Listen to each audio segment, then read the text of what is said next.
Stan Lee é alguém que, sinceramente, dispensa apresentações, sendo muito conhecido e um tanto quanto controverso no meio da cultura popular. Sua fama vem da suposta criação de personagens famosos da Marvel, como Homem-Aranha, Homem de Ferro, Hulk, X-Men, entre outros.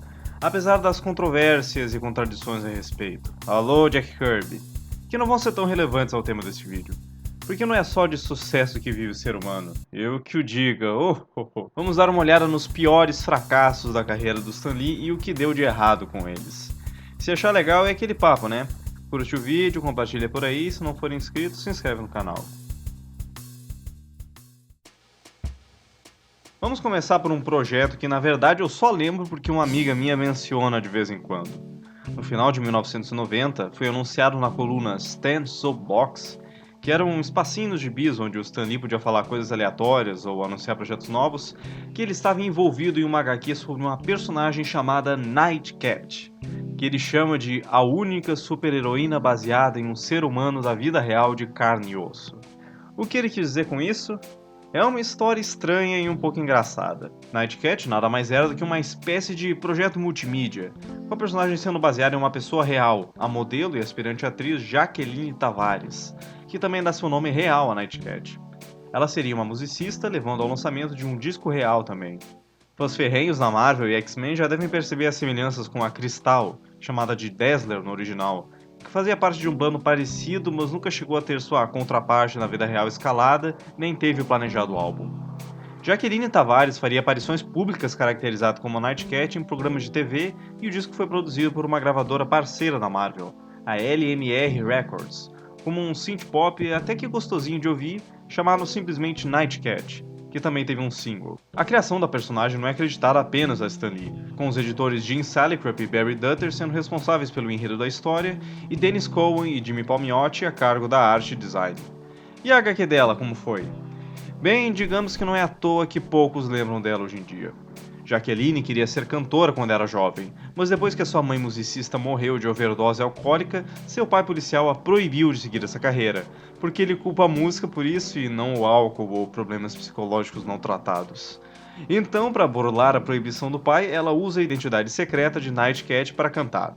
Ela acaba se tornando um sucesso sob essa identidade, aparecendo até em capas de revistas, e o seu pai, pelo jeito, nem reconhece ela, mesmo ela estando sem máscara ou nenhum tipo de coisa que realmente esconda a identidade dela. Jaqueline, como é de se esperar de alguém da indústria da música, acaba envolvida em um caso com drogas, sendo injetada contra sua vontade por um cientista doido com uma que a concede poderes de gato, como unhas afiadas retráteis, agilidade aumentada e visão noturna, como um gato, claro. O que mais quebra o gibi são os diálogos nada sutis de Stan Lee.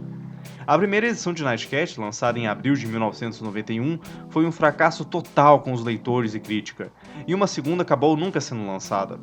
O álbum e single foram lançados semanas depois, mas também não conseguiram muito impacto, sendo silenciosamente esquecidos. A Marvel ainda tentou promover a personagem por algum tempo sem sucesso, mas não vingou e ela logo se tornou uma nota de rodapé na história da editora. Uma curiosidade é que especula-se que a cantora no álbum da Nightcat não seja Jaqueline Tavares, e sim Nikki Gregoroff, uma cantora de estúdio que já havia feito trabalhos de vocalista fantasma antes, e anos depois viria a gravar a música My Sweet Passion, do jogo Sonic Adventure. Mais ou menos nessa mesma época, Stan Lee também estava envolvido em outro projeto, colaborando com John Byrne em algo chamado The Marvel World of Tomorrow, ou O Mundo Marvel do Amanhã em tradução livre. O gibi se trataria de uma história se passando no futuro do universo Marvel, estrelando um advogado chamado Ravage. Byrne acabou deixando o projeto, citando diferenças criativas e artísticas, e transformou o material restante da parte dele em uma graphic novel chamada 2112, que não tem nada a ver com o álbum do Rush, e Byrne alega nem saber da existência da banda quando escolheu o nome. Um canadense que não conhece Rush? Mais provável do que parece. Quando a Marvel foi iniciar sua linha de HQs 2099, contando histórias futuristas com novas versões de personagens como Homem-Aranha e Justiceiro, Stan Lee resolveu fazer o mesmo que Byrne e reaproveitar a sua parte do que seria The Marvel World of Tomorrow. O resultado foi o único personagem totalmente original a protagonizar um gibi da linha Marvel 2099, o Ravage, mais um personagem fracassado para nossa lista. Já que Nightcat foi um flop total e ninguém sentia muita vontade de lembrar daquilo, Ravage 2099 foi anunciado como o retorno de fato de Stan Lee como roteirista em um gibi da Marvel. e até que acabou vendendo bem de início. Mas também há um motivo claro para ninguém citar Ravage como uma das grandes criações de Stan Lee hoje em dia. Ravage era um funcionário da Echo, subsidiário da Alchemax, a grande corporação maligna que era a ameaça principal da linha 2099 e foi apresentado em Homem-Aranha 2099.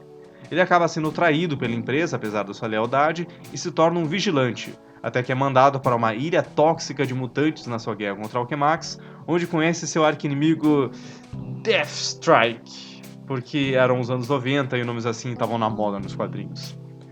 E demonstrando como Stan Lee não sabia bem o que fazer com o personagem, Ravage acaba ganhando poderes na ilha que incluem rajadas de energia saindo de suas mãos, depois de já ter passado um tempo como um vigilante normal sem poderes.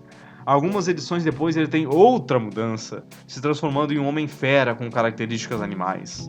A edição com essa transformação foi a última com o envolvimento de Stan Lee, e outra equipe assumiu o gibi, que acabou sendo cancelado na edição 33, com Ravage simplesmente sendo morto pelo Dr. Destino. Como em Nightcat, o roteiro e diálogos de Stan Lee continuam bem desengonçados e datados nessa HQ, destoando completamente da época.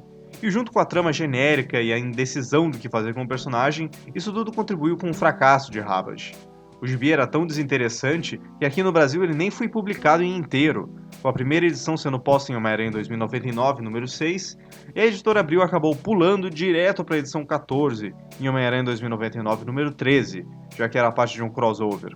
A editora optou por simplesmente incluir um resumão da história de Ravage até aquele ponto, e depois do crossover apenas algumas outras edições foram publicadas aqui, no gibi dos X-Men 2099. As próximas obras mal sucedidas fazem parte de uma época bem específica na vida de Stan Lee, que aliás daria um vídeo próprio, já que tem um monte de reviravoltas. Resumindo aqui, em 1998 foi fundada a empresa Stan Lee Media, que na verdade foi influenciado pelo empresário Peter Paul. A companhia se especializava em mídias da internet, usando aquele nosso velho amigo Adobe Flash, com diversas animações estrelando criações novas de Stan Lee. Em poucos anos, isso levou a diversas tretas e problemas judiciais, levando até a Peter Paul fugindo com dinheiro para o Brasil. Como eu disse, uma história cheia de reviravoltas. Pode falar nos comentários se você acha que seria interessante um vídeo abordando isso mais a fundo, mas agora eu vou voltar ao assunto principal aqui. Stan Lee conseguiu lançar dentro dessa empresa uma websérie até que bem sucedida, O Sétimo Portal, que estreou em 2000 e acabou indo para a TV, sendo exibida até aqui no Brasil, na Fox Kids. Outras obras, no entanto, não tiveram o mesmo sucesso, como The Accuser, O Acusador, uma tentativa de série que foi criticada pela falta de originalidade. Ela estrelava um advogado deficiente que andava em uma cadeira de rodas que podia se transformar em uma armadura de batalha para que ele atuasse como um combatente do crime. Parece uma mistura de coisas que Stan Lee já fazia na Marvel, não? Outra obra estranha dessa época foi Backstreet Project, que como o nome indica, envolvia os Backstreet Boys, que eram grandes na época. Nick Carter, um dos cantores do grupo, era fã de quadrinhos e acabou se encontrando com Stan Lee e os dois desenvolveram um conceito. A ideia inicial seria uma HQ com 6 edições, mas apenas uma acabou sendo produzida e lançada em agosto de 2000.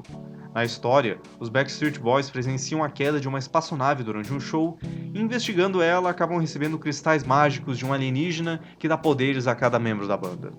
Foi uma ideia bizarra e, como os outros projetos de Stan Lee misturando quadrinhos com artistas musicais, não vingou. A Stan Lee Media acabou produzindo uma curta websérie do Backstreet Project também, que teve 7 episódios, e receberam até brinquedos do Burger King, mas ainda não foi nenhum sucesso e o projeto logo caiu no esquecimento. Nosso último item é talvez o mais escandaloso, e que possivelmente você já tenha ouvido falar em algum lugar. Trata-se da Stripperella, citada muitas vezes como uma obra mais vergonhosa da carreira de Stan Lee. Foi uma série de TV exibida entre 2013 e 2004 na Spike TV, nos Estados Unidos, e chegou a ser lançada no Brasil, sendo exibida no Multishow. Era uma animação com um humor adulto bem chulo, cheio de piadinhas óbvias sobre strippers, estrelando uma personagem inspirada e dublada por Pamela Anderson, com vilões como o Dr. Cesarians, um cara que implanta nitroglicerina nos seios de mulheres. A série contava com um elenco de voz até que respeitável, com nomes como Mark Hamill, mas era alvo de chacota pela crítica e logo até problemas judiciais. Uma ex-stripper chamada Janet Clover entrou com uma ação em 2003 alegando que a ideia da stripperella veio dela e que Stan Lee ficou sabendo quando ela teve uma sessão íntima de dança com ele. Poxa, o velho roubava ideia até de dançarina sensual. O processo acabou sendo mais um fator que levou ao cancelamento da animação, e com certeza se você mencionasse Stripperella para o Stan Lee enquanto ele ainda era vivo, ele ia fingir que não sabia do que você está falando. Enfim, tire sua própria conclusão dessas tentativas de Stan Lee de criar conceitos duradouros sem a ajuda de outros grandes artistas talentosos. Mas você conhece algum outro projeto fracassado desse tipo? Talvez ache que algum desses não foi tão ruim ou tinha potencial? E qual é a sua opinião sobre o tal legado do Stan Lee? Permita que a sua voz seja ouvida aí nos comentários e deixe aquele apoio curtindo o vídeo e compartilhando com seus amigos. Muito obrigado por assistir e até mais.